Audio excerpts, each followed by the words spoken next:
Babala sa mga kababaihang nagko-commute dyan. Ingat-ingat lang po sa pagbebiyahe at baka may makasabay kayong kasing manyak ng trending video na to kung saan isang lalaki ang huling-huli sa akto habang gumagawa ng milagro sa loob ng jeep.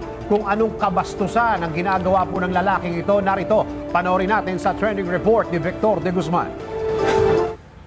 Nahuli sa video ni Almain Otero ang isang lalaking bastos na nakasabay nila sa jeep ng kanyang apat na kaklase matapos nitong ilabas ang kanyang maselang bahagi at paglaruan nito sa kanilang harapan sa Malolos, Bulacan. Mag-aalas 2 ng tanghali nang sumakay ng jeep si Almain at ang apat pa niyang kaklase mula sa Malolos papuntang Marilao, Bulacan nang biglang sumakay ang isang lalaki mula sa Intercity. Sinabi niya sa driver na bababa siya sa Joner's Lolomboy nang bigla siyang lumipat sa kanilang harapan at biglang hawakan ng kanyang maselang bahagi sa loob ng kanyang shorts. Lalong kinabahan ang 5 estudyante nang magbayad ulit ang lalaking ito at sinabing sa Marilao na din siya bababa matapos madinig na dito din sila paparoon. Ani pa ni Almain, hindi pa nakontento ang lalaking ito at inilabas ang kanyang ari at ipinakita pa ito sa kanila. Sa huli, hindi na kinaya ang takot at bumaba sila ng jeep.